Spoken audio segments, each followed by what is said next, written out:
Hey guys, how you doing? Welcome back to 1-Nil-To-The-Arsenal. Hope you're all well. We've got a packed agenda today, so let's get started.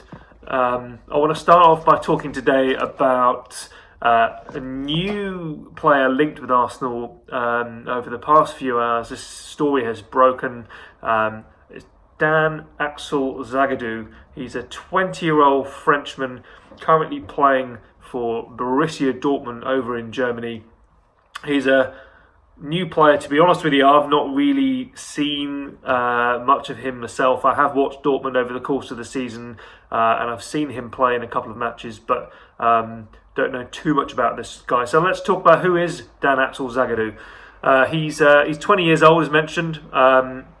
He's a French under-20s international, so he's just been playing in the World Cup, and apparently Arsenal have been keeping an eye on his performances at the World Cup, where he kept a couple of clean sheets during the group stages for France, and they've been very impressed with what they've seen both at the World Cup and during his first season also over at Dortmund.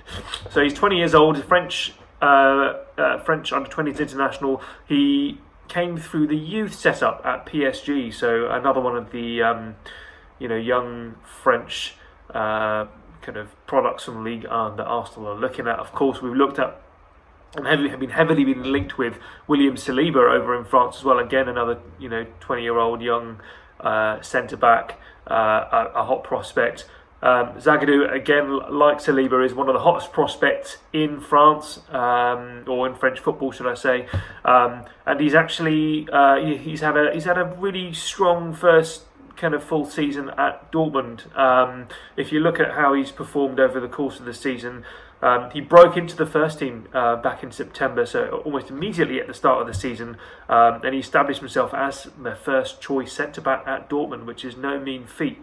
Playing in the Bundesliga, it's a competitive league. Dortmund are one of the better sides in Germany and in European football. So to get in that team is no mean feat. He's obviously a very good player and a defender that the manager's got faith in, so that obviously bodes well. But he established himself as their first choice, but then he had an injury to his metatarsal which kept him out for 2 months.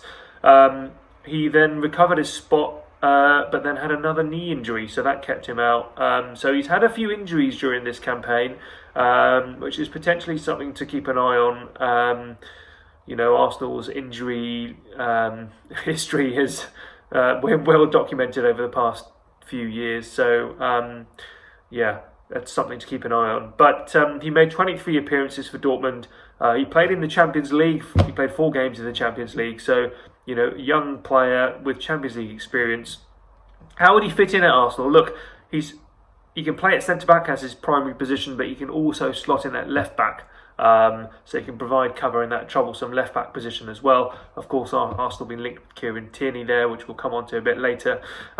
He's 6'5" inches tall. So he's 6'5", so he's a big, tall, commanding presence, which he would be in the Arsenal defence. Something obviously that Arsenal have been lacking, in an area that they're looking to really, by the looks of things, kind of embed for the future. So, clearly the Premier League is a physical league. At that sort of stature, he should have the physical presence to be able to deal with the kind of the physicality of the Premier League. So I don't think that would be an issue for Arsenal there. How much would he cost, and how much is he going to set Arsenal back? From the looks of things, he's valued at around about £25 million, but based on the fact that he's burst into the Dortmund team this season, and he really is one for the future, he's likely to command a transfer fee, I imagine, of at least £30 to £35 million. So again, he's likely to eat up a big chunk of Arsenal's £45 million transfer budget. So shall remain to be seen if any formal bids go in on Zagadou over the course of the coming days and weeks. So stay tuned on that one. We shall be monitoring that one closely and bringing you any updates as and when they happen. So the second player I wanted to cover today is an England international centre-back. It's Lewis Dunk from Brighton. So not not maybe a major name again, not in the same kind of vein as a Harry Maguire, for instance, but he's an ever dependable member of Brighton's defence. You might think, well, why do Arsenal want to sign a Brighton defender? They've not had the best of defences over the past couple of seasons, which is true, but Lewis Dunk has been ever present. He's been their leader, and he's been really one of the key reasons that Brighton have actually been able to stay up in the Premier League, and a key member of that team. So what would Lewis Dunk bring to Arsenal? Well, look, he's 27 years old now, so really Arsenal will be signing a player arguably in their peak. He has been capped by England over the past year or so. He's a central defender. He's a bit of a no-nonsense defender, to be honest with you. So, maybe more akin to, someone like your Socrates, but he's a no-nonsense defender. He likes to, he likes to play long balls. If you look at his stats over the course of last season, 4.5 long balls per game, and that will somewhat be akin to the way Brighton play, and Brighton might play a bit more of a direct style of football, but he looks to sort of search out that ball straight from the defence to his front men. He 1.2 tackles per game, 1.3 interceptions per game. Not many fouls conceded either, 0.6 fouls conceded per game. If you think about how much pressure Brighton would be under in a number of these games over the course of the season, to only concede 0.6 fouls per game for a centre-back who's going to be heavily under pressure, I think speaks volumes of his ability, both positionally and from a tackling sense. So I think, look, he'd be an upgrade, I think, on anything Arsenal have got clearly right now, and they'll be clearly signing someone who's working their way into their prime right now. Would he fit in at Arsenal and the way Unai Emery wants to play? We all know Unai Emery wants to play the ball out from the back. He likes players who are comfortable on the ball to bring them out from the back and integrate with the midfield. He may not be ideal for that style of football, but to be honest with you, first things first, Arsenal need to sort out the defence. They need to be able to defend first and keep things simple. And Lewis Dunk would definitely be an upgrade on anything Arsenal have got in that capacity. Now, how much would he cost? The reports are stating that he'd be looking, or Brighton will be looking for around £30 million for Lewis Dunk. So, I mean, if you look, which is the majority of Arsenal's transfer budget.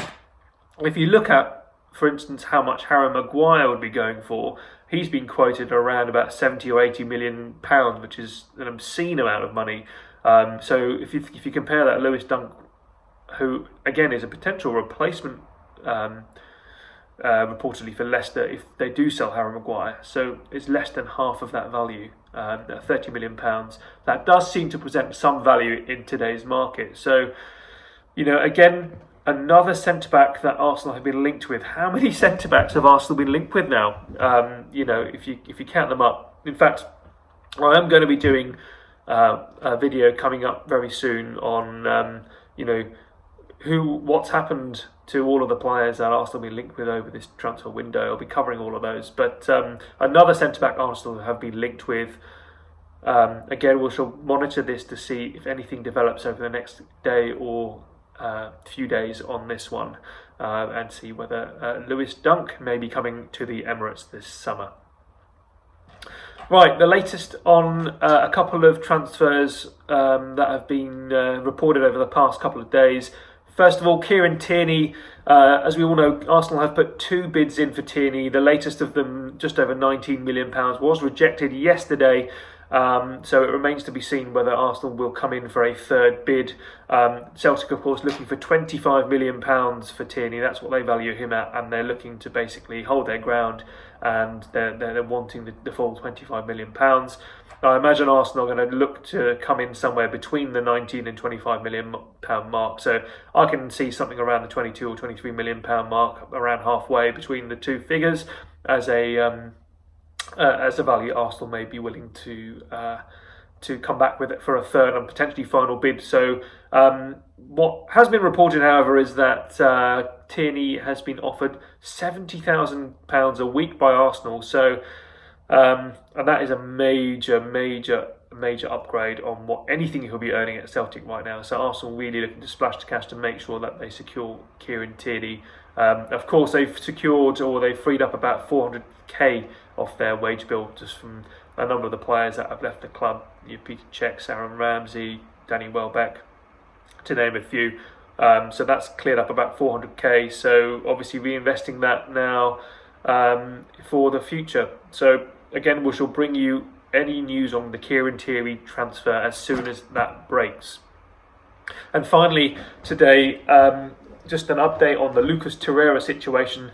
That's been concerning a number of fans across the Twitter sphere in particular. If you look at Lucas Torreira, an Arsenal stalwart in his first season, a real fan's favourite.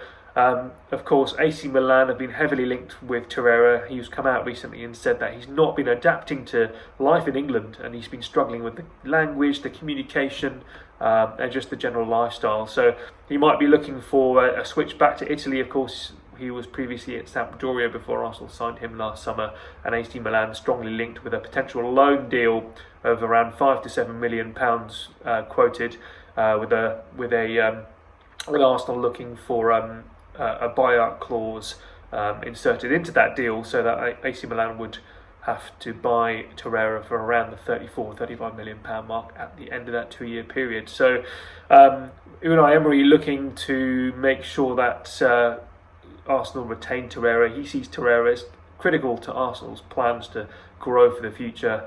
So Emery looking to hold his ground and does not want to sell Torreira, but remains to be seen who's going to win, player or the club, in this situation. If the player wants to leave, quite often, as we've seen with other players, the player tends to get their way. So we shall see how this one works.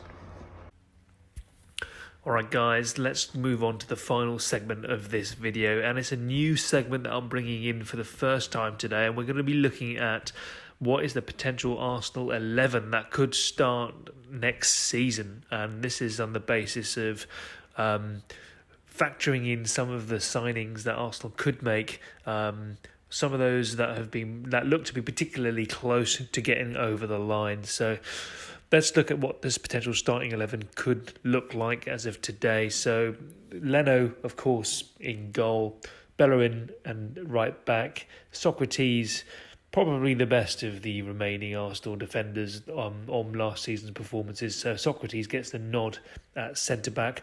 Alongside Socrates, William Saliba.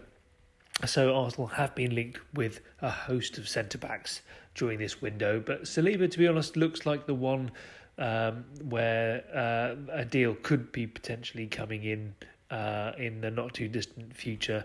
Arsenal having potentially agreed a 5-year personal terms and a 5-year contract with Saliba, so that one could well be over the line. And then at left back, Kieran Tierney, we mentioned him earlier in this video. Arsenal very keen reportedly on Kieran Tierney, and that one again looks likely that this could be a done deal in the coming days and weeks.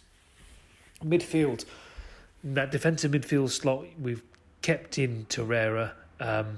The rumours about Torreira and Milan still resurfacing on a day-to-day basis. Particularly given, some Arsenal links now at Milan with Ivan Gazidis going over as their chief executive. But we've kept Torreira in at defensive midfield.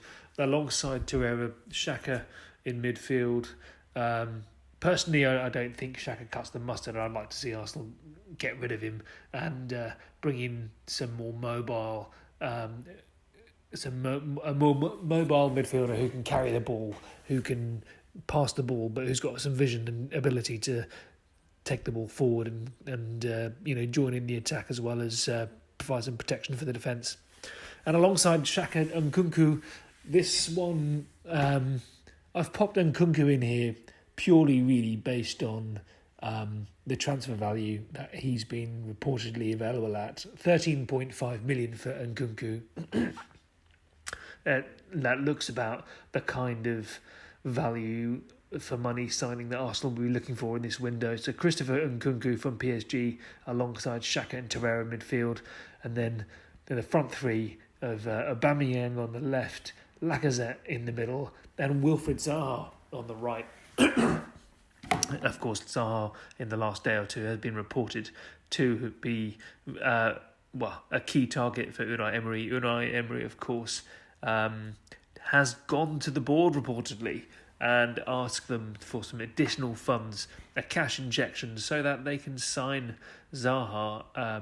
And if that one did come off, then that, I'll tell you what, would be some front three: Aubameyang, Lacazette and Zaha. Pace, power, skill. That would be an electrifying front three for Arsenal next season.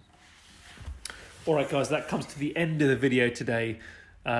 Please leave your comments, of course, around any of the transfers we've discussed today, and please do leave your comments around what you think, or who do you think should be in that Arsenal first team come next season? Who do you think will be in that Arsenal first team come next season? And of course, if you like the content of the video, please hit the subscribe button, and we will be back with you tomorrow with some more breaking transfer news and analysis.